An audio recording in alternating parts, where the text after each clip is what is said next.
गोष्ट, पार्वतीची गोष्ट सांगता सांगता राहून गेले होते. ती गोष्ट तुम्हाला मला पुन्हा एकदा सांगायची आहे मिसेस शास्त्री.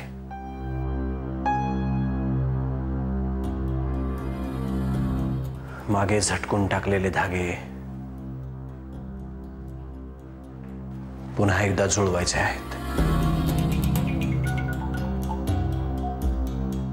शास्त्र्यांची सून पार्वती, महादेवची पत्नी पार्वती, छोट्या दिनूची आई पार्वती. पुढे काय झालं त्या पार्वतीचं? दिनू हरवला म्हणून भैरवकालीच्या गुफेपाशी गेले होते. मग पुढे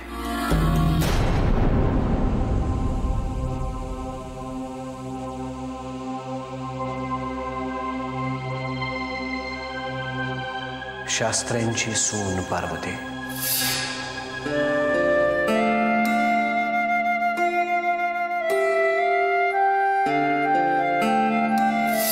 महादेवची पत्नी पार्वती,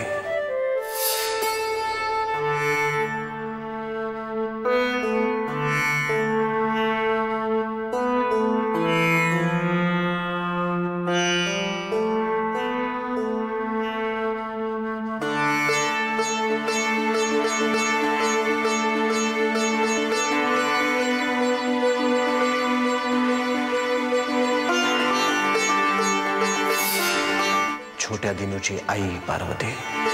म्हणजे तू माझी आई आहेस? हो रे राजा.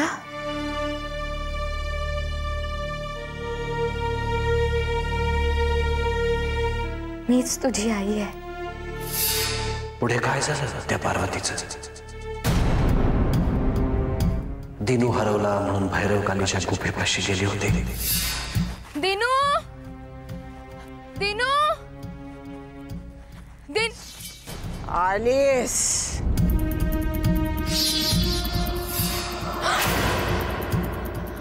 घाबरायचं नाही मिसेस शास्त्री, घाबरायचं नाही. तुम्ही आता जे पाहताय ते सगळं होऊन गेलंय, घडून गेलंय. ते आता तुम्हाला काहीही करू शकत नाही. It's just like watching a scary movie. कितीही भीती वाटत असली तरी आपण डोळ्यावर हात ठेवून बोटाच्या फटीमधून पाहत राहतो. पण पाहतो मात्र नक्की. आपल्याला माहित असतं पडद्यावर जे आपल्याला दिसतंय ते फार फार तर आपल्याला घाबरवू शकतं, पण काही करू शकत नाही. तसंच आहे आताही मिसेस शास्त्री.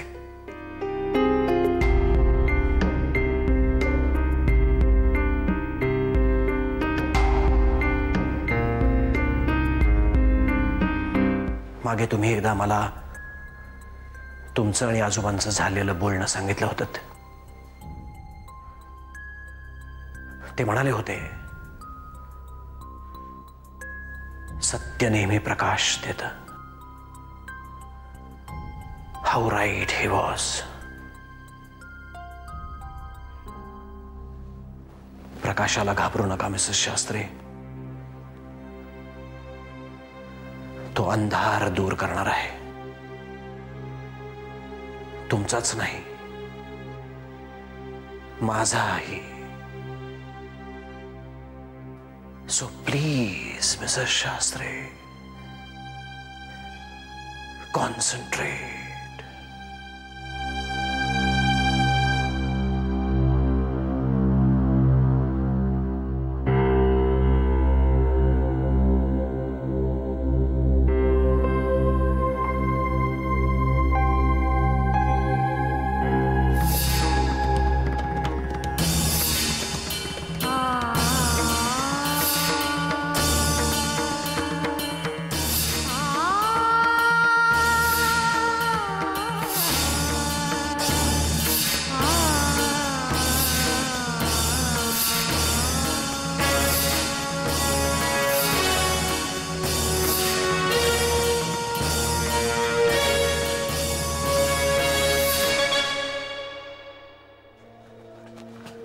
आजोबा,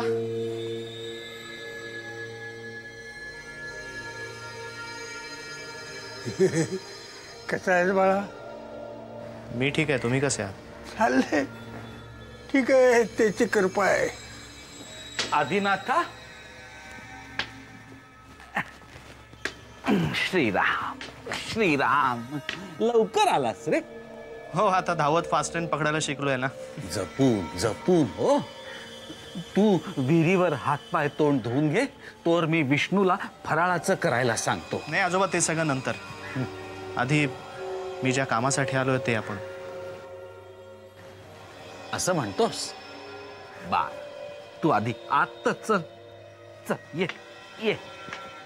विष्णू, ए विष्णू, आदिनाथ आलाय रे.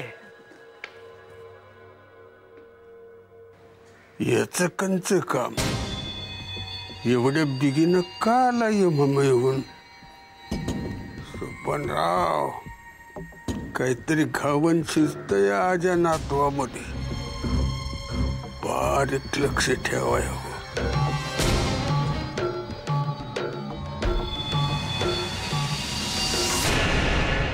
भांडण मिटलं का तुमचं?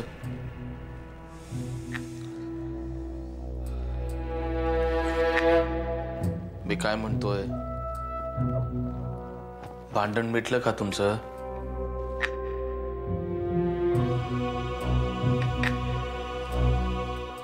बोलणं झालं का तिच्याशी?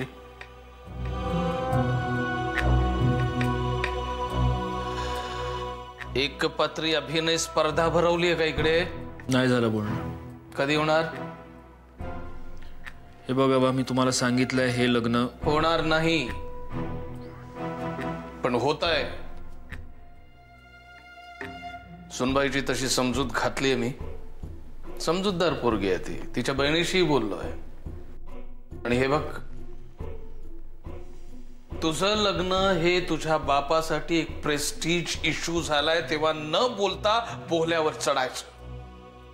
आजवर खूप खांद्यावर बसवून घेतलं आणि खांद्यावरून आमच्या कानात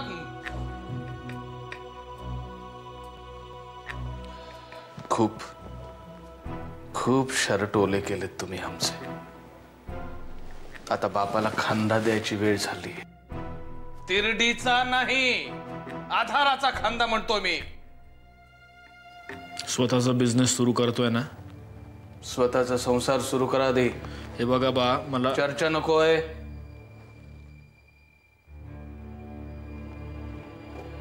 तसाही लोकशाही पद्धतीवर आमचा फारसा विश्वास नाही. उद्याच्या उद्या सुनबाईला फोन करायचा.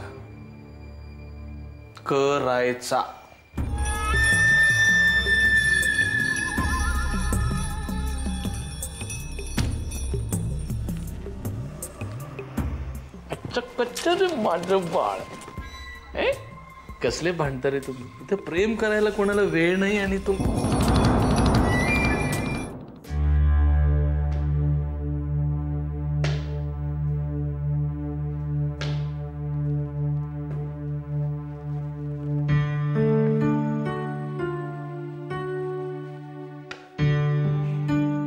श्रीराम श्रीराम. आठवण एखाद्या लुच्च्या सवंगड्यासारखी खेळ करते माझ्या बरोबर. आदिनाथा, मी लहान असताना लपंडाव खेळायचो. तेव्हा ज्याच्यावर राज्य येईल त्याला चिडवण्यासाठी आम्ही मुलं मुद्दाम वेगवेगळे आवाज काढायचो. एखाद्या भिंतीमागे लपून खुणा करून मग पळून जायचो. हल्ली तसेच खेळ चाललेत, माझे आणि माझ्या आठवणींचे. मुठीत पकडायला गेलं तर वाळूसारख्या निसटून जातात आठवणी. पण तरीही मी नेटाने प्रयत्न करत आलोय. काही आठवणी जपून ठेवल्यात. आज त्या तुझ्या हवाली करायच्या. कसल्या आठवणी आणि कुणाच्या आठवणी? महादेव दादाच्या. महादेव आजोबा आणि पार्वती आजी? नाही, पार्वती वहिनी तेव्हा कुठे होती? ती तर गेली होती. गेली होती? अच्छा, म्हणजे मृत्यू झाला होता तिचा. माहित नाही, मला खरंच माहित नाही. पार्वती वहिनी हे घर सोडून गेली होती की हे जग सोडून गेली होती? पुढची अनेक वर्ष मी तिची वाट बघण्यात घालवली. अगदी वयाची 40, 50, 60 उलटून गेल्यावरही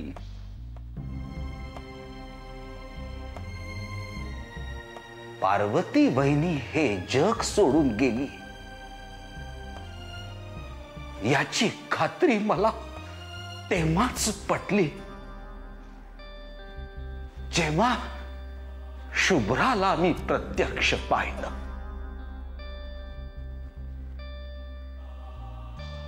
पार्वती बहिणी इतकी वर्ष नव्हती.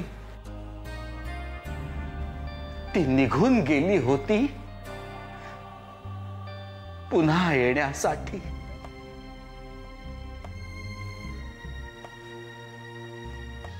असो, तो विषय नाही.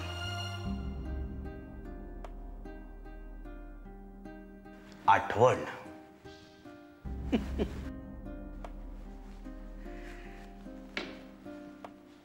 पार्वती बहिणीचा दिनू तोपर्यंत दीनानाथ शास्त्री झाला नव्हता, पण पुरता मोठाही झाला नव्हता. मी तेव्हा जेमतेम 18 वर्षाचा असेल. ओम भूर्भुवस्वः तत्सवितुर्वरेण्यं भर्गो देवस्य धीमहि धियो यो नः प्रचोदयात्. ओम शांती शांती दिनोबा. ए दिनू, हे बघ, तुझं इथलं झालं असेल ना तर आज चल. आधी भागीरथी तुला बोलवतीये, ऐकलं का? मला का बोलवतीये? कोणीतरी आलंय. चल आज चल. माझ्याकडे आले? नाही रे बाबा, आज चल. अरे पण कोण आलाय ते तर सांगशील. तोच आलाय, तोच आलाय. हे काय हेमू मावशी? आलेल्या माणसाचं नाव, आडनाव, गाव, गोत्र काहीतरी सांगशील का नाही? हे बघ, मला काही विचारू नकोस. तू स्वतः आज चल आणि तुझ्या डोळ्याने बघ. चल आज, आज चल.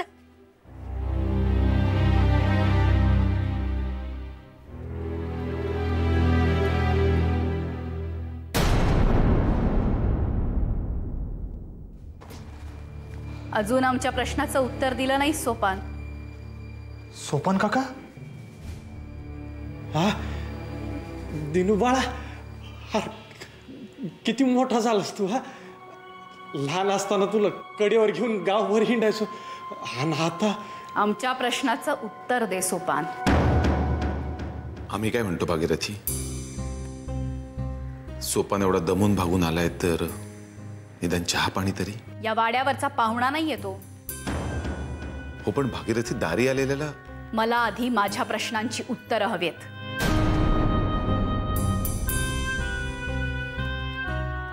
आज पंत असते तर याला दाराचा उंबराही ओलांडू दिला नसता त्यांनी. बाहेरच्या बाहेरच कुत्र्यांकरवी पिटाळला गेला असता.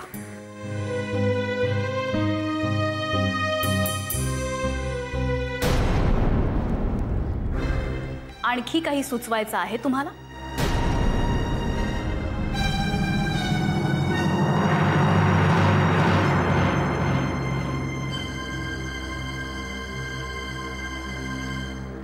नाही. इतकी वर्ष कुठे होतास सोपान? जागोजाग भटकलोय ताईसाहेब. पोटाची खळगी भरण्यासाठी काय काय नाही केलं. हमालीपासून ते भीक मागण्यापर्यंत, जेलमध्ये पोटभर खाया मिळतंय म्हणून सत्याग्रहात बी गेलो. तिथं गोऱ्या लोकांचे दंडुके बी खाल्ले म्या. म्हणजे एकूण बरं चाललं होतं की? मग इकडे कशाला आलास परत? हो ताईसाहेब, हे वाडा माझा आधार आहे. झाडावरून तुटलेलं पान जगू शकतं का? गरीबावर दया करा ताईसाहेब, दया कर.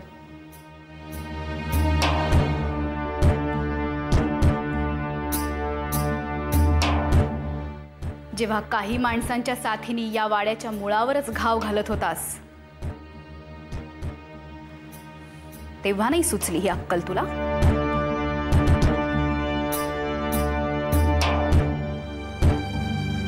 ताईसाहेब, तुम्ही मोठे आहात, चूक पोटात घ्या आणि मग बघा. हो, चुकीची लई शिक्षा भोगली आम्ही. भागीरथी, आम्हालाही वाटतं की बिचारे सोपान. बिचारा सोपान का?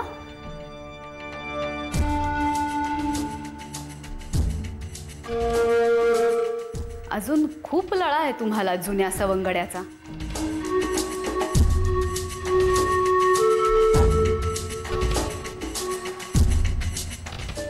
भागीरथी, तू असंच बोलणार असशील तर आम्हाला या विषयावरती काहीही बोलायचं नाहीये. आणि आम्ही शांत राहतो याचा अर्थ असा नाही. कशाचा अर्थ काय आहे हे आपणा दोघांना चांगलंच ठाऊक आहे. त्याबद्दल आपण न बोललेलंच बरं.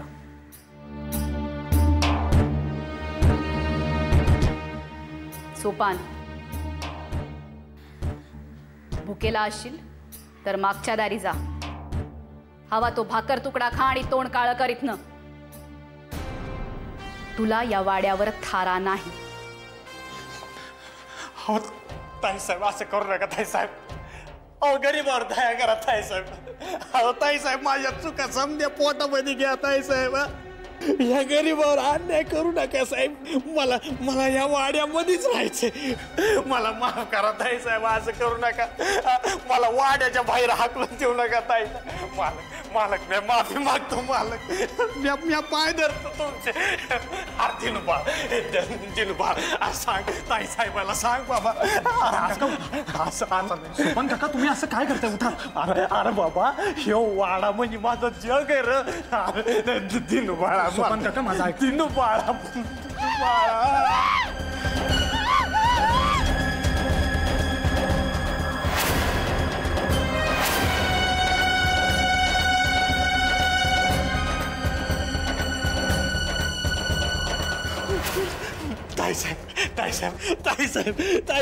ताईसाहेब मला फक्त एकदाच माफ करा ताईसाहेब.